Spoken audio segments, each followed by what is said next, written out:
So it is okay to be angry. Anger is a really scary thing, but that's a human thing to feel anger. Now, that's okay, but it's not okay to punch someone or the wall. It's not okay to scream at somebody. Sometimes that may happen. And if it does, we need to cycle back. And because these kids are with the same group of peers for their 4 years for life, there's no running away from these sort of conflicts. You can't skip out on it. You show up the next weekend and we go, okay, no, we got to sit down and address it. So it's usually the 3 people in the room, and it's a facilitated discussion. And we call it vomping, to vomp it out. So you vent, and then you own, you're accountable to your part. Then M is mile, walk a mile, it's empathizing. And then P is for plan. So how are we going to work together here? May not be best friends, but we need to be respectful of one another. So we're approaching it in a variety of ways, and often when people aren't triggered, so that you can build on that skill.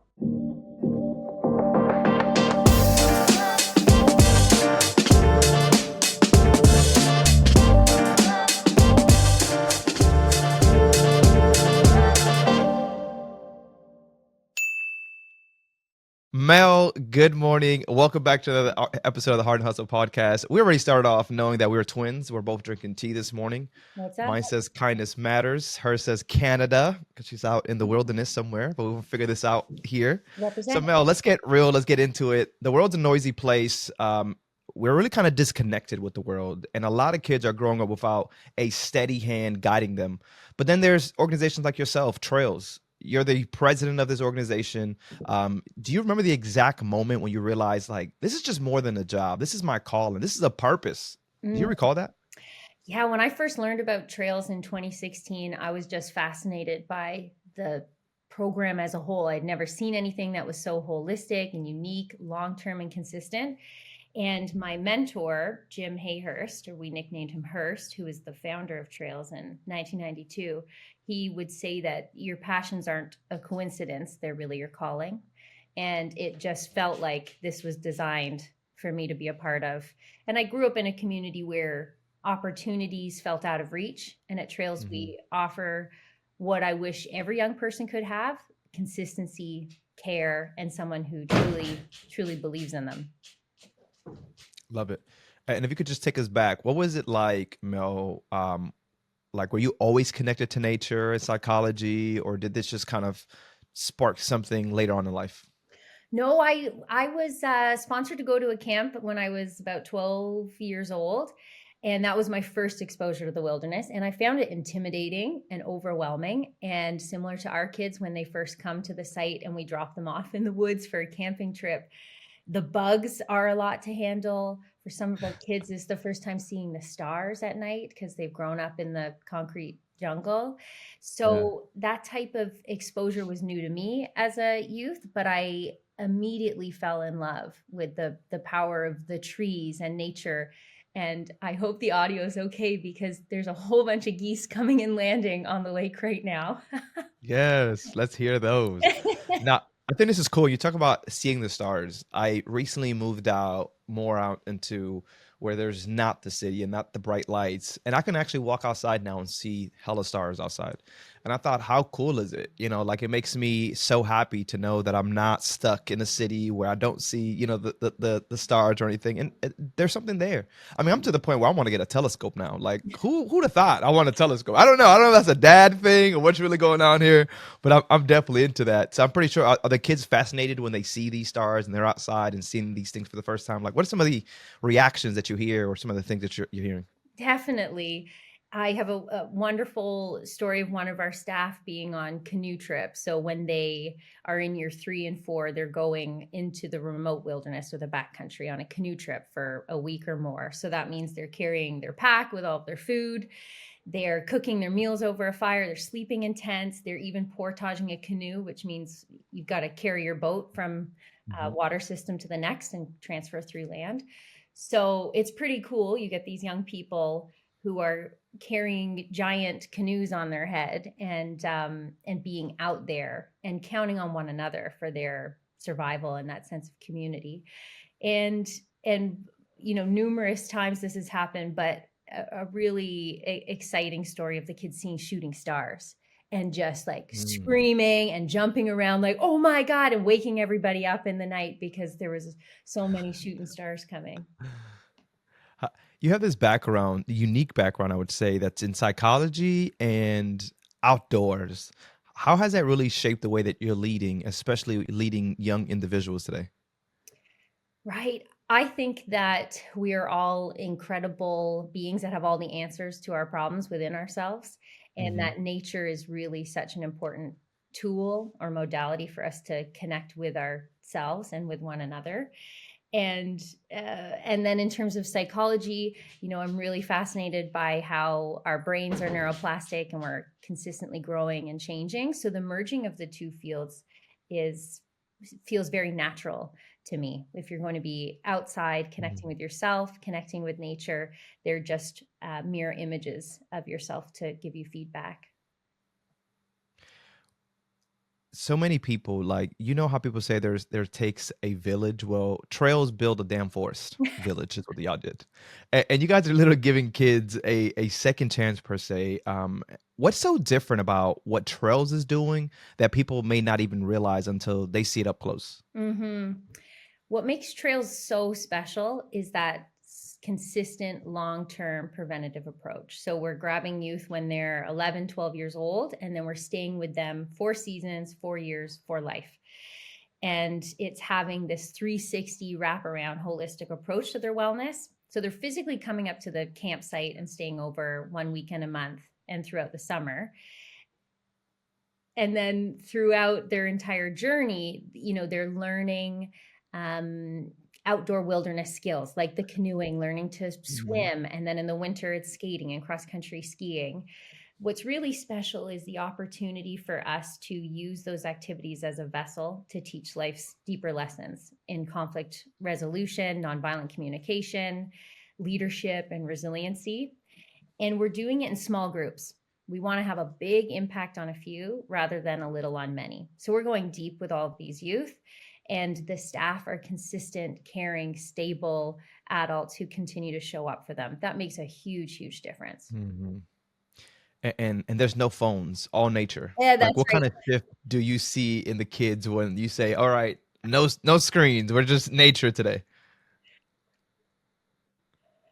Yeah, you know what? Sometimes they're not my Well, you biggest guys can see fan that Mel is when out of the we're wilderness, so that's why we're losing. Oh, there we go. We got you back, Mel. oh darn the trees. Such a beautiful day, but the internet can come and go. Hence why the phones get handed in when the kids arrive. Um, begrudgingly, they hand them in. Some kids have burner phones that they try to hide so they can stay connected with their peers or keep their streaks up or what have you. Um, but a lot of the kids reflect on how handing in technology is a respite for them.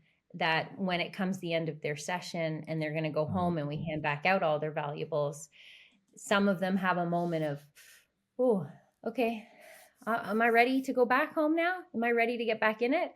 So there's definitely a mini existential crisis because identity and community is so embedded in technology now for youth. But it doesn't take them long to connect deeply and socialize and play and laugh together when they're not distracted by that type Mhm. of content. You know, as I sit here and I continue to look at your background, people may think it's fake, but it's so real. Like, this is where she's staying at. She's in the damn cabin in the wilderness. Okay, I love it. I love it. I can only imagine that you probably get on and people will ask you, "Is that a real background?" Yeah. But Yeah. it is. Okay. See, you are part of it, deep rooted in it. That you actually on the property that you guys bring the kids into. Is that correct? That's right. Yeah, we're on 365 acres of beautiful forest and trails. There's two lakes, and we have a long, winding driveway that brings you into the space, which really helps you to ground and become mindful and present in what you're about to walk into.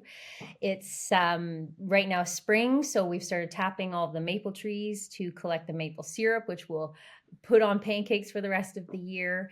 All of the animals are starting to come back in, and nature is just such a beautiful opportunity to see the seasonality of things. She will.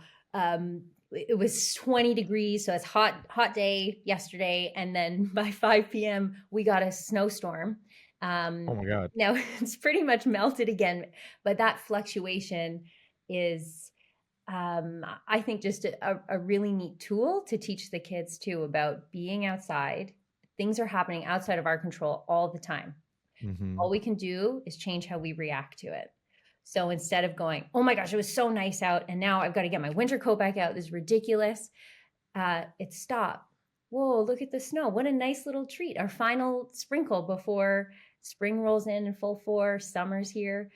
So it's looking around and trying to be present and ground yourself. And we do a lot of grounding or meditation moments like breath work or yoga, tai chi, even physical activities like, I don't know, wall sits or push-ups. And we're trying to do that proactively with the kids so that they're learning this type of emotional regulation so that at later times when they're triggered or behavior is increasing, they're able to check themselves somatically, take space from the group if that's what needed, or at school or Hmm. within family, and transfer those skills they're learning at trails into everyday life about, okay, I'm getting elevated. I need to bring myself down. How can I Which is so important. appropriately? Yeah. Which is so important, especially when kids are going through things. Like I was one of those that grew up with anger issues. I didn't even know I had them, but and it's because, like you mentioned, I didn't know how to write. I just went 0 to 100. I didn't know the in between. So what you guys are doing at trails is really helping them in that in between moment. Hey, you don't got to go, 0 to 100. And no one could bring you to that moment. You do that to yourself, right? And that's one of the things that we learn is like no one makes you mad. You allow people to get you to that point. I really want to talk about, because people may not know, is how are you getting this maple syrup for those that don't even know how this is happening? Talk to us. I want to know. The people want to know. The people need to know how we collect this fruit. So the maple trees, we drill a hole in the south or west side where the sun's facing, and that's a neat experience because some kids have never held a power tool, and they drill it, and then we put a little tap in and a bucket on the side, and then you can hear it drip sap throughout the day. We collect the sap and we pour it into an evaporator, which is a over an open fire to boil it down because you have to collect about 45 to 50 liters of sap to make a liter of syrup. So it's a Wow. long process, but it smells amazing in the forest. It tastes great after the fact. And it's just another, amazing way to connect and be outside. It's nature's gold, really. Yeah. I love it. I love it. I never experienced it, but it just sounds. I'm an outside type of person. I love plants. I mean, I'm not in a forest or anything. I mean, even though my backyard low key looks like a forest, I got so many trees back there, and I'm at the point actually with my backyard is like, how do I make my backyard look like I'm in a forest? Like that's how much I care for it, right? Because just imagine that experience. So I like what you guys are doing, and we haven't even talked about. You also cover post-secondary costs. Was that correct? Is right? And that's not just an impact, that's like life-changing. Why was that such an important part for you to actually include in what you guys are doing? 100%. It's mission critical. If our goal is to create contributing members of the community, and we've been imbuing all of these youth with the skills and the confidence to go out into the world, and we say you can do anything, you can be anything, and I firmly believe all youth deserve that opportunity. Then it came time, if they want to go to post-secondary, boom, another huge barrier. And majority of our Mhm. youth are coming from marginalized, underserved communities. They've got barriers in the community with violence, poverty, food scarcity. So the idea of sometimes going to post-secondary, this will be the first generation to achieve that. And if you're not seeing yourself in a role, or seeing others that look like you being able to accomplish these things, that can feel impossible. But we're exposing the youth all the time Mhm. to these types of career paths or educational pursuits. So when they want to go to post secondary, they apply to the Trails Bursary. Right now, we're supporting 70 students to go to post secondary, college, university, masters. There's a huge array of what the kids want to study, and financial barriers such an overwhelming systemic issue, and that can really be the barrier to stop you. So we're providing the finances, and beyond that, they're getting a mentorship meeting, minimum quarterly, and they're chatting with their mentor, who's a volunteer, about their transcript, their school grades, but Mhm. also about how they're doing. Just to have someone have a real conversation who cares about you. How's your mental health? We're seeing those rates skyrocket of challenges with mental health challenges. Hey, real quick, if you're enjoying the podcast, we first want to say thank you. And we also just want to give you a little insight of what we're up to at Francis. Some don't even realize that we're working with organizations to help them use AI to create that real human communication experiences, whether that's actually supporting your families, those patients, or the entire community. We're actually creating tech that connects. Check it out, francis.ai. Yeah, I love that we're in a space, where mental health has become so much more of a conversation, because for a long time, and I'm not sure if you experienced it, but growing up, we didn't talk about it, right? Things that were happening at home, it was just like it stays at home and not even because it stayed in your head. There was just no having conversations. Your mom didn't want to hear it. People wouldn't understand. You didn't want to like you don't want to feel judged. You're not really having these conversations at home. So what you guys are doing is pretty cool. And then you also in a place where you go from 500,000 to 2.5 million, really doubling the youth support, which is an $18 return per dollar. Mm-hmm. Let me say this, most nonprofit businesses or for-profit businesses would dream of that. How do you actually scale something so powerful without losing your soul? Like, let's be honest. This ain't nothing that is just easy. How do you get there? Thank you. And I lost my soul for a bit along the way. I mean, strong believers and ambassadors, people who will show up for you and believe. And when our donors, they were really some of the big pushers for us to scale and grow. We know that Trails works. It's not rocket science. If you show up for a kid and you invest in them, you're creating the leader of tomorrow. And so why can't we do more? There's no shortage of youth throughout the Greater Toronto area that need this type of support. And, why not? Can we do it? And I think we have a long history of folks saying, yeah, that's not possible. No one's doing that. Mhm. So we said, okay, we'll be an accredited school so the youth can earn high school credits while they're here. And 99% of our kids are finishing high school, far above a national average for their demographic. And then 90% of those kids also choose to go to post-secondary and then complete post-secondary. And 90% of our alumni, over 600 of them, are contributing members of the community. So I think when our strong ambassador group and donors were looking at it saying, this works, we need to do more. And I said, I agree, but we need some money. So then that's where the Mhm. campaign began. And we found really strong support of individuals who understand and align with our values and can see how much of a difference it makes. I've had youth say coming to Trails is the first time they've ever felt seen. Or if it wasn't for Trails, I would either be in jail or dead.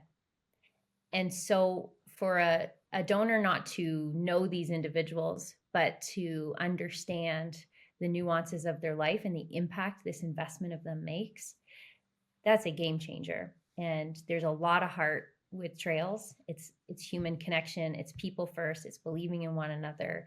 And we keep putting that forward and people want to be a part of that. Mhm. You mentioned heart. How do you even balance the heart work with the hard work? Especially as you mentioned, when you get into that fundraising, because it gets real. Like fundraising is a sales job.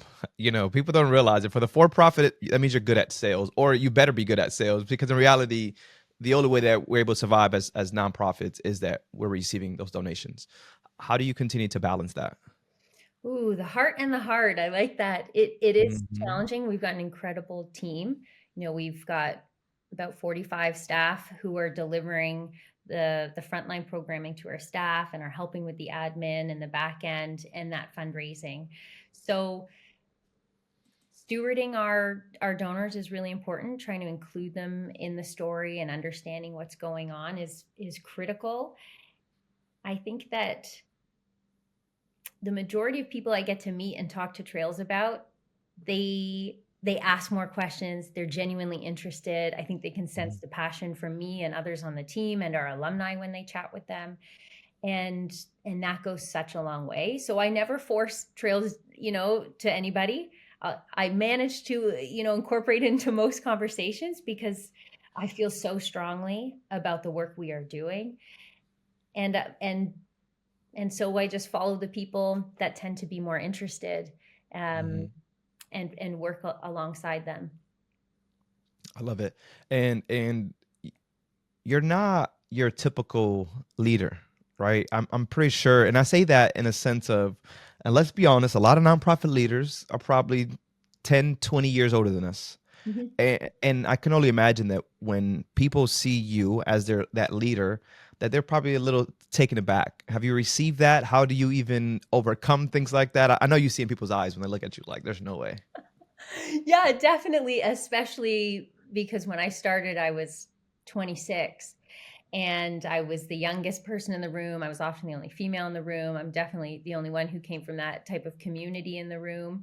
And that would feel intimidating to me. But again, my mentor, Hurst, just could see all the potential, my drive, the unique skills, and really invited me in that space and gave me or showed me how to have my voice in that room. And it doesn't faze me as much anymore.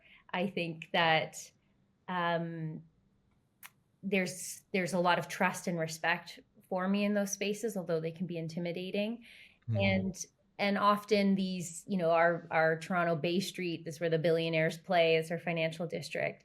Those spaces can feel very intimidating.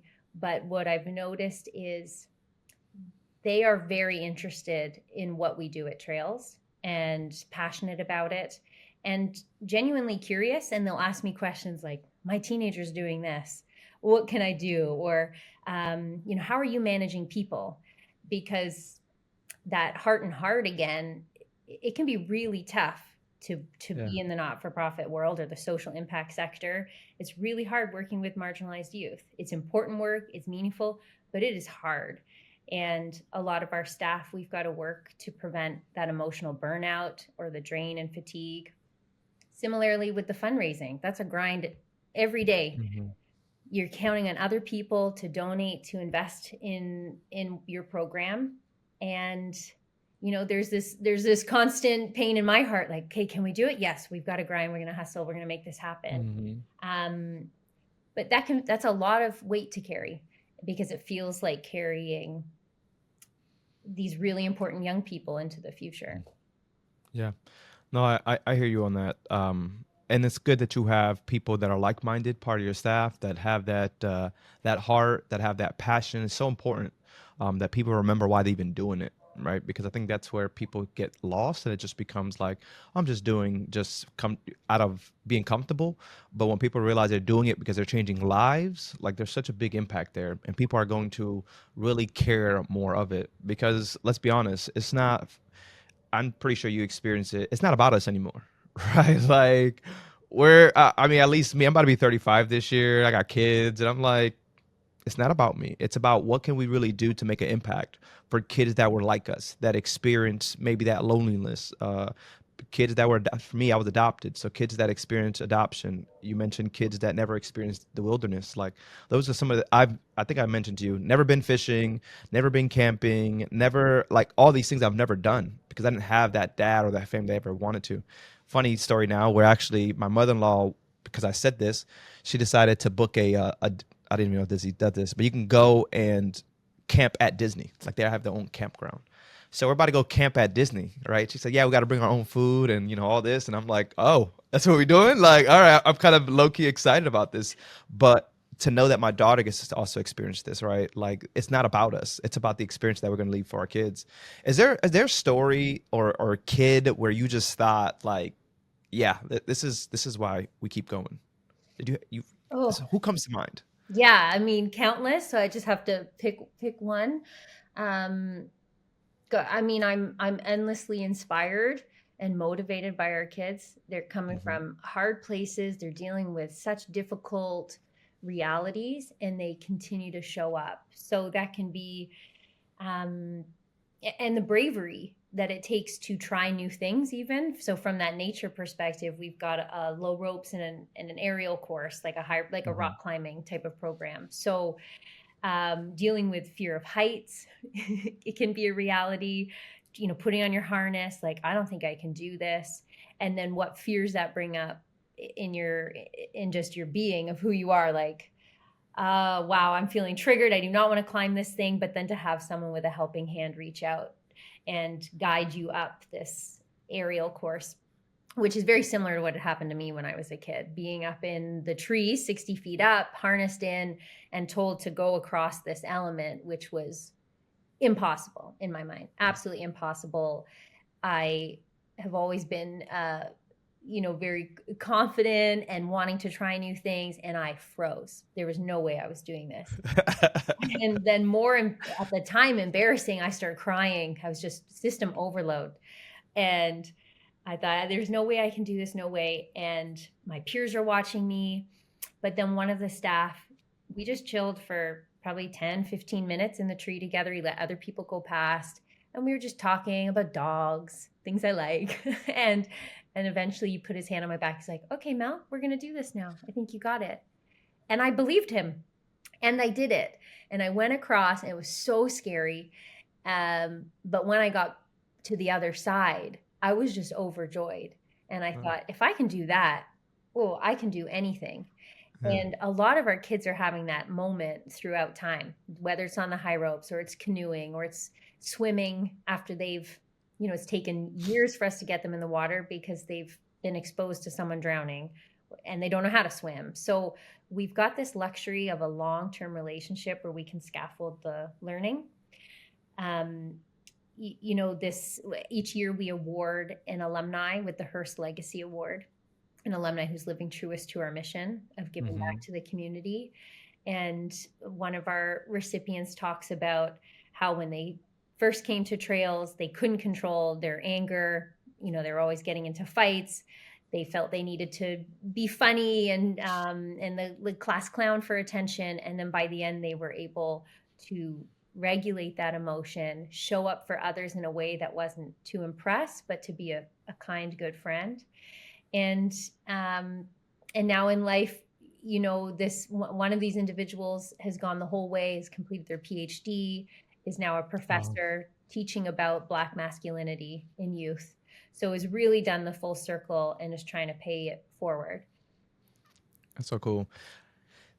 You talked about the class clown, the trouble in school. That sounds like me, right? and probably like a lot of us. But no, just to know that you guys are able to bring the good out of someone, and that is the life. Like, that's the game changer for some people. Is to have that experience. Is to have that one person believe in them, because sometimes it just takes that one person to believe in them. Like, someone believed that you'll make it across, right? And that kind of probably changed the trajectory for how you even move today. The confidence that you have when you're in these rooms with, probably bigger leaders, but that doesn't mean anything to you because you understand that we're all human at the end of the day. But it's how we deal and how we communicate. Like, those are important key points, to be quite frank.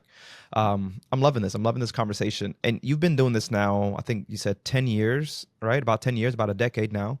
What are some of the things that you've implemented into trails that you're just very happy and you want to share about? Because I can only imagine 10 years, you made a huge changes. What are those changes you made? Wow. Well, we've more than doubled the amount of youth that we're bringing into the program and more than tenfold expanded the alumni initiatives and resources. So, very proud. We physically had to build the new cabins to house the kids and professionalize a lot of our materials in order to be able to deliver and scale in that way. I think the growth in the alumni program has been really momentous, creating partnerships with other charitable organizations, with corporations or family foundations, not just from a financial donation perspective, but from the lens of how can we work together, especially with the other charitable organizations, if they're also youth-based.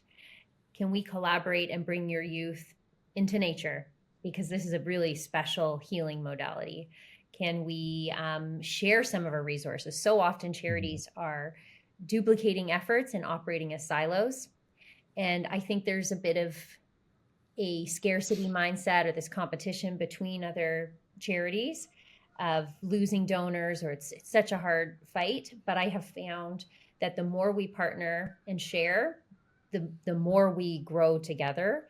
and Hmm. even the easier it's been for things like fundraising or partnerships, sharing certain materials, legal documents. What is our standard operating policy on self-harm or suicidal ideation?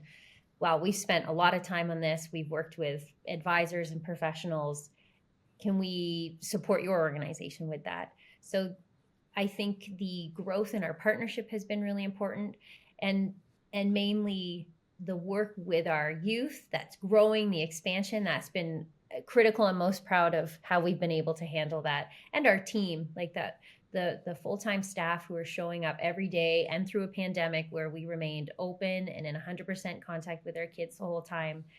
They are diehard, passionate, hardworking, and it's a demanding role when you've got to manage, 40 kids, a bunch of Hmm. staff just in one weekend, and all the activities.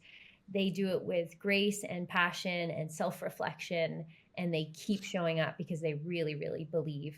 So I think cultivating that team of individuals who are the right cultural fit for trails, that's been something I'm very proud of. Love it. And I always tell people, I love how leaders always like to kind of rub it off on somebody else, but you're the engine that drives that car. So a lot of it is you and what you bring and how you show up. Like that's the important part, right? That's what makes you that true leader. And now you have staff that just sees your mission. You have supporters and you have the, people that want to. I'm sitting here like, do you have any spot for like a guest volunteer? Because You're in. maybe I can spend some time, right? Like I can help volunteer and be with the kids, climb like I'm about it, I'm just saying. Canada's not too far. Um I want to get to talk about mental health. We kind of a little bit talked about it. February and March kind of hit different, right? Especially for the kids facing these big uphill battles. But what's really going on during those months? And how do you lead your team through that February and March time? That's right. Consistently, we trend to have a higher amount of disclosures of challenges going on at home for our youth. Hmm. Um, like violence at home, physical abuse, emotional, sexual violence, that type of disclosure may come up more. I think for us in Canada, the less sunlight, you're indoors a lot more when it's this cold out. So that can lead to just increased time being forced to be in a confined space. Some of our kids are living, in social housing with multiple generations of family, lots of siblings all in one home. So that's a lot to be under one roof.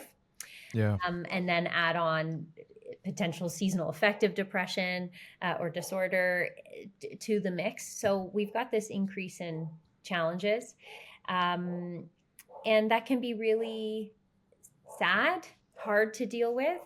But at the base of it, every time one of our youth shares something with our staff, one of the first things I say to the staff is, wow, thank you for showing up for this young person.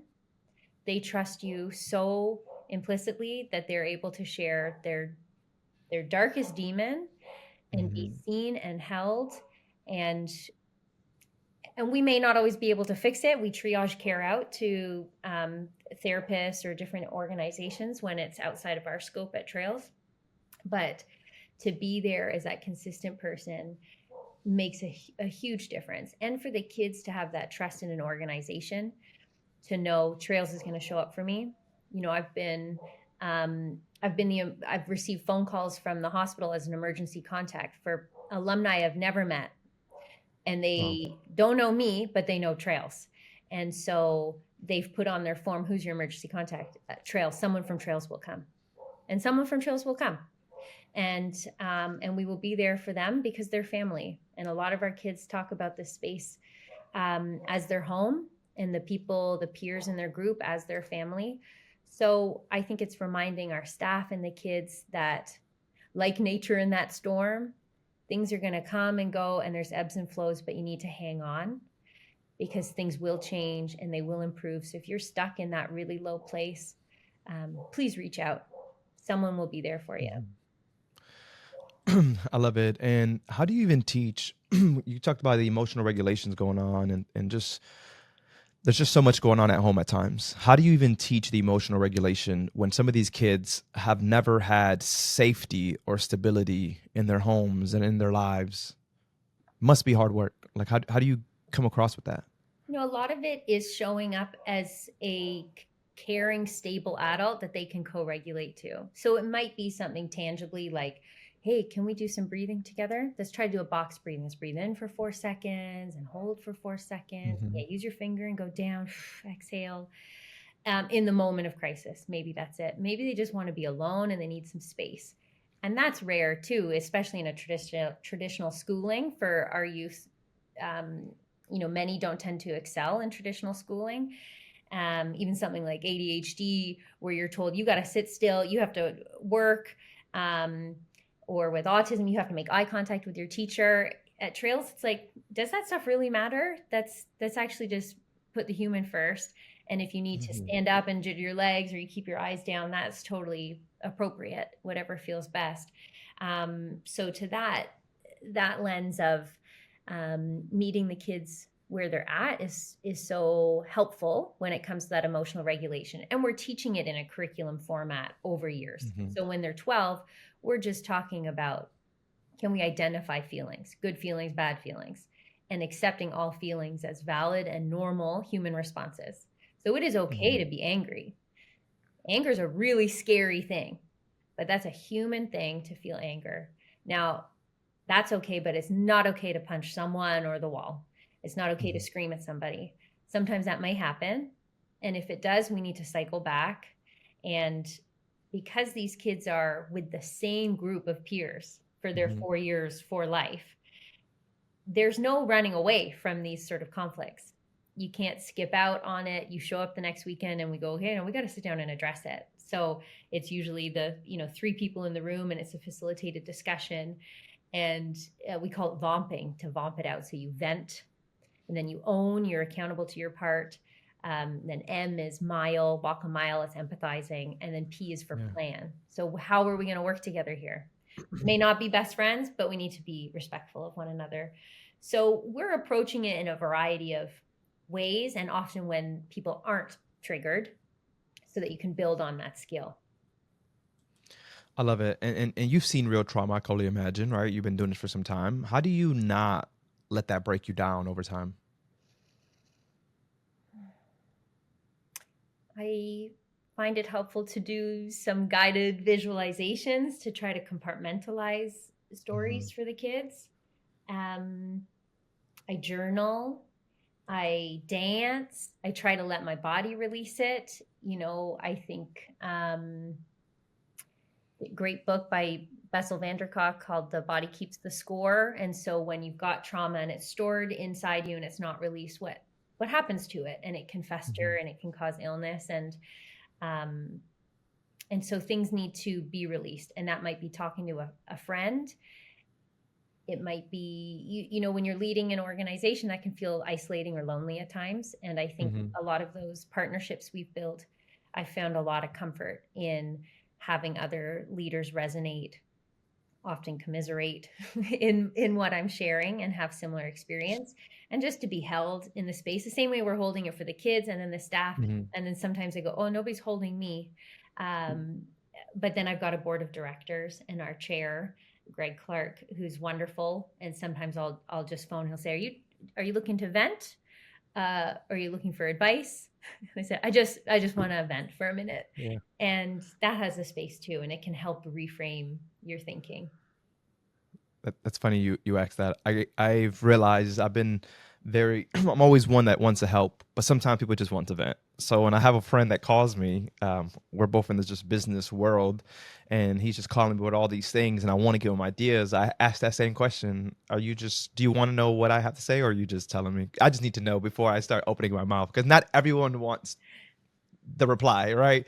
I just wanted to get it out and move on. I don't want to have this conversation much longer. So that's so funny.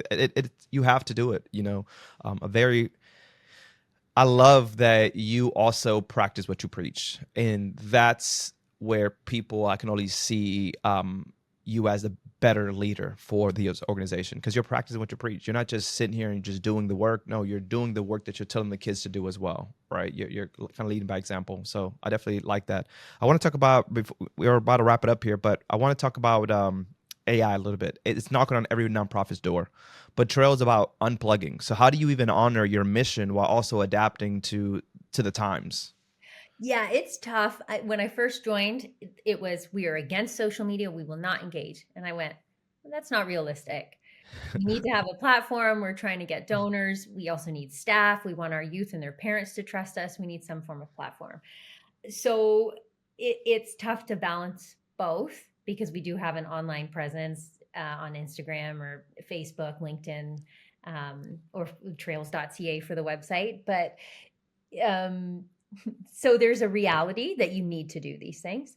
And then the other really important critical part in the programming and our operations is how can we still give skills to our youth but protect them and give them a space that's an escape from that world. So Hmm. it is scary to hand in your phone, um, but there's a lot of good that can come from being disconnected and increasing your connection to nature, and a ton of research on the health benefits of being in nature and away from this addiction. um, Now with AI, we've taken a lens organizationally that we see it as an amazing benefit to streamline some of our inefficiencies, to support Hmm. with data entry, to help craft some messaging. And then on the same token, we're being cautious about where it can go and how we want to move with it. Um, I think overall, we're trying to turn down the noise in our world, and AI and the automations in some ways turning up the noise. So I keep pointing my phone. It's get away from me. This damn phone. Right here, staring at me all the time. It's so immensely helpful. And my goal is that if we can increase our efficiencies and adopt AI practices, then can we increase our human connection? Because that's really the scarcity that's happening. Um, if we can improve how we're doing things so that we can free up time instead of just taking on more work, I want us to free up time to do that good, important work, which is human connection first. Hmm.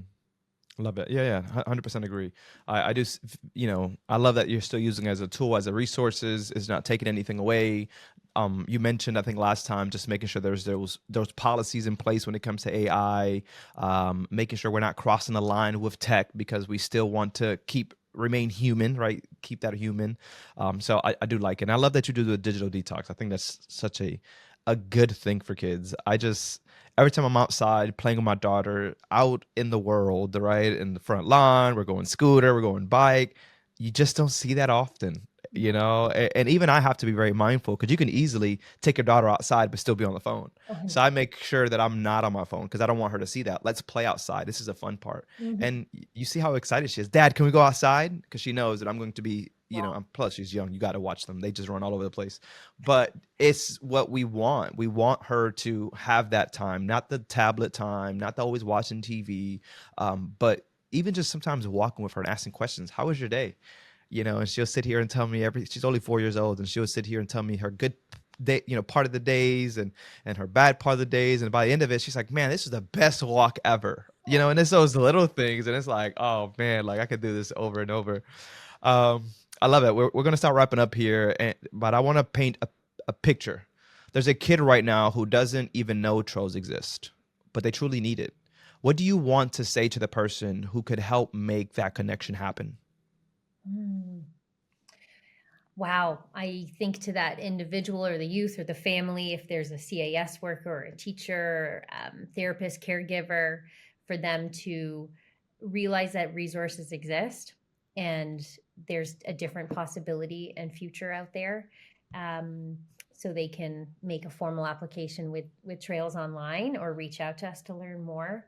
Hmm. And um, and now our program's long term, so it's a big commitment, and it's not for every youth to be able to say, yeah, I'm going to give every weekend for the next 4 years and my summer to this program. So you've really got to believe in it, but we've got the proof in our impact, um, and know that there is a different path forward where there's people who are going to love you and care for you and give you some amazing fun adventures that are playful and adventurous to try new things.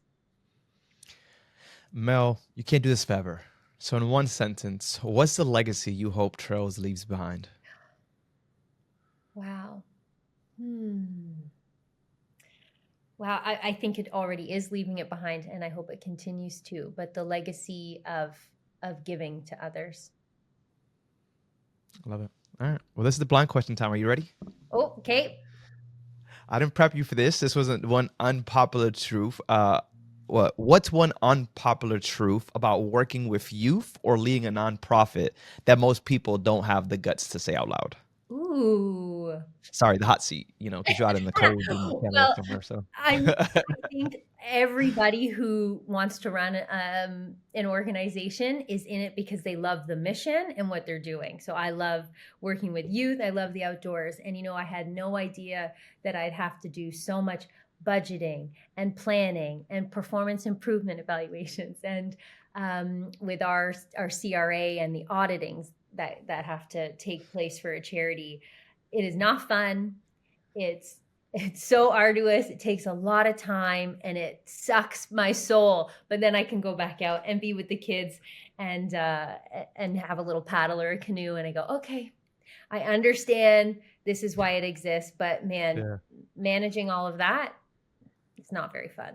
I'll give it away any day. Yeah. Where's my secretary? I need someone to. No, I hear you on that. I hear you. What is your blind question for the next guest leader that we have here on the podcast?